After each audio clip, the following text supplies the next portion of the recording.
A very good afternoon to all of you. We are honored to welcome Professor Muhammad Faizal Ibrahim, Parliamentary Secretary, Ministry of Education and Ministry of Social and Family Development, as our guest of honor today.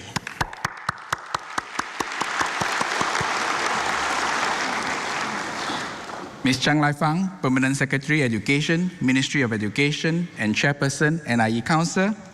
Mr. Wong Siu Hung, Director General of Education, Ministry of Education. Members of NIE Council, distinguished guests, colleagues, ladies and gentlemen. At this Teachers' Investiture, we have the privilege of presenting 453 beginning teachers from the postgraduate diploma in education, secondary and junior college programs.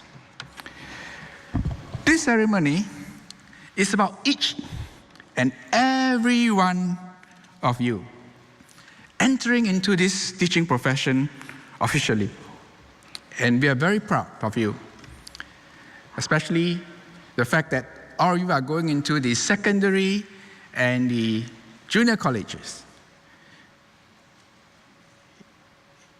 If in 1 year, and many of you actually teach probably about 3 or maybe even 4 classes, you're going to meet with about 100 over students. Imagine in 10 years, you'll be impacting more than 1,000 lives.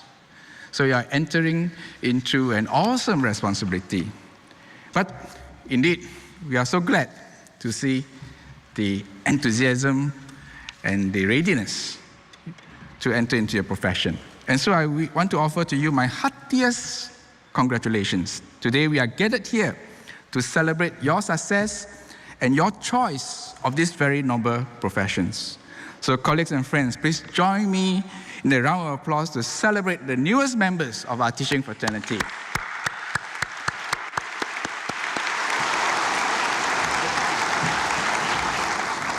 In my previous TIC speeches, I spoke about the care of the teacher, the courage of the teacher, the character of the teacher. Today, I'd like to talk to you about the creativity of the teacher.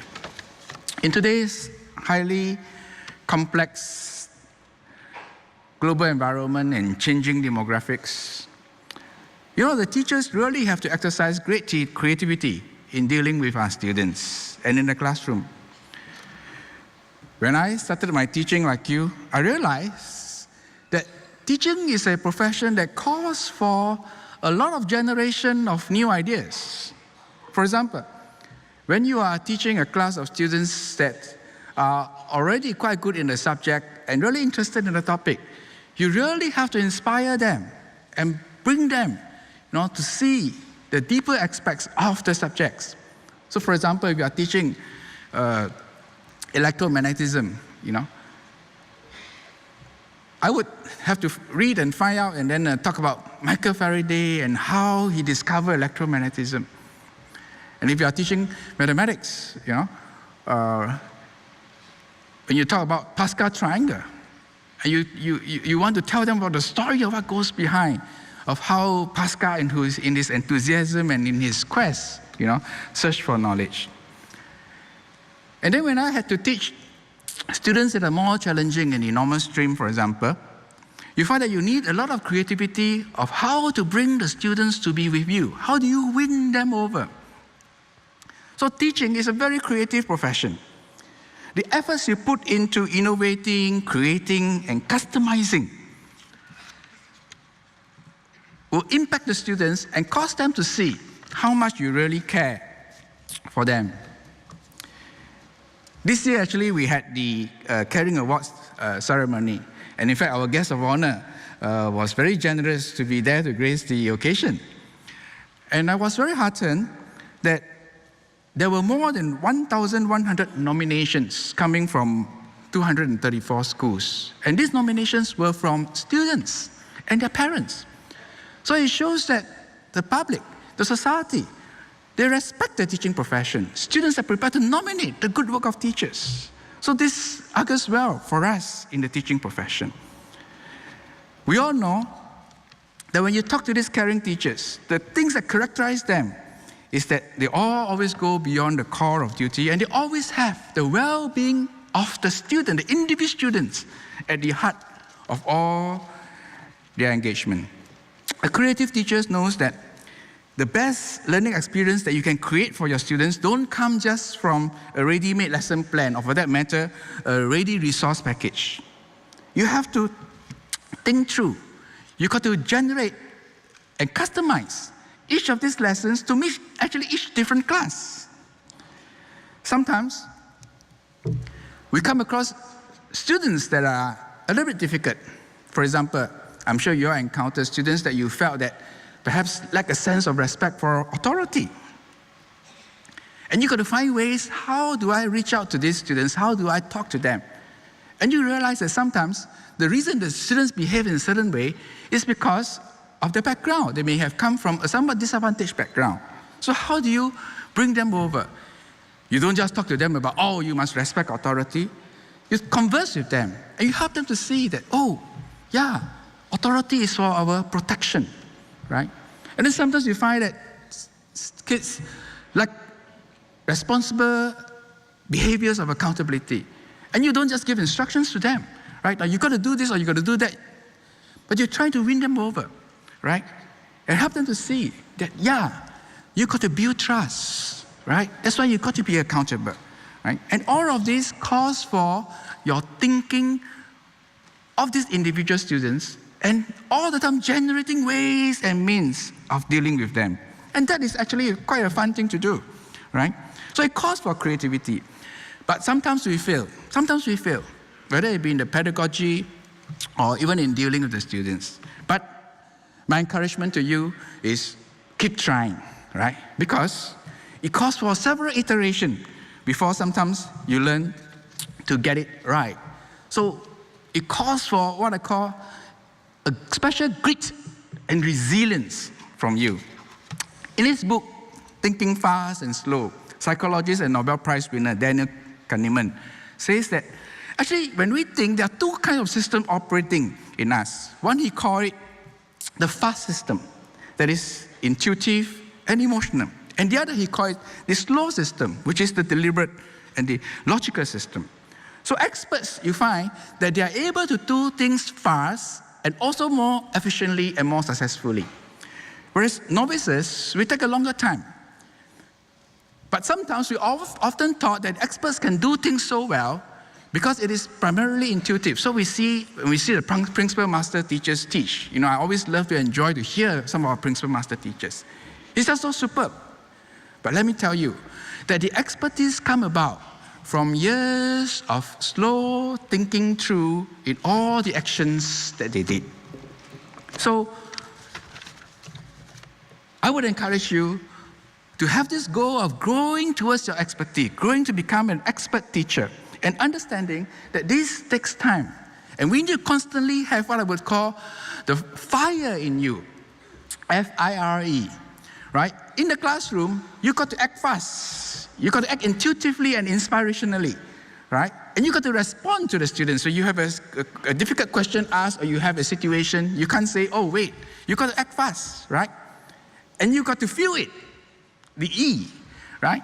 So you need to have the fire. But in order to have the fire going, we constantly have to step back and reflect on the things that we do and how do we do it best, and converse it with our colleagues. Hey, how do you deal with such a situation? And you will find that in so doing and in discovering this knowledge is a wonderfully creative process. Another psychologist, Csikszentmihalyi, wrote about what he called the flow. And he says that, when you enter into this expert position, you will find that the things that you do become a flow. And when you're in that flow, you actually enjoy it. That is why you talk to some of our senior and principal master teachers. They really enjoy teaching, right? So in the initial years, you may feel a little bit of a challenge, but let me encourage you. Work towards that expertise, right? Fast, slow, practice, get up, I did something that is not so good. Never mind, learn from it. And you will move and flow into the expertise. At NIE, you have been exposed to a great range of pedagogies: team-based learning, self-directed learning, flipped classroom, right? And all the different kinds of approaches. Now is your time to meaningfully and creatively see how some of these processes can be incorporated into your classroom. A creative teacher will continuously strive to always better his or her practice to benefit the students. Today, the ceremony is a symbolic celebration of your entry into this very important profession. And as we enter into this profession, one of the things we've got to realize is that we are preparing our students with the characters that is facing the society tomorrow. Somebody once told me that in the US they have a building which is a pattern under the philosophy of what we call a postmodern building. And so the philosophy is that they do not need any design, they do not need any planning, and they just build it and let it be. And so they end up with staircases that lead you nowhere, classrooms or rooms that have no clear function. But the question I ask therefore is, can you build a building like that and not take care about the foundation? No. The foundation, as we build our students, we have to ground our students in the foundations that are critical. And in education, in our Singapore system, student-centric, values-based, we cannot move away, and we've got to make sure that we always have this foundation of values. When we look at our students, we constantly ask, what kind of people will they be when they enter into the society? What is it that I want to instill in them? What are the value systems? How do we instill in them that sense of excellence, the sense of caring, the sense of responsibility? And so it's an awesome responsibility that lies before us, especially when we deal with teenagers and junior college students, because there, with you, they are going to develop their independence, they're going to set their life aspirations, their career aspirations, and be grounded in their character. To conclude, let me end by citing the former director of the National Institute of Education, the founding director, Dr. Ruth Wong Hai King, and she says, teaching has a rejuvenating effect on the teacher, for it is an association with the young that keeps us young at heart and in our outlook, while accruing wisdom through the years. The future of our nation starts with you as you shape one student at a time.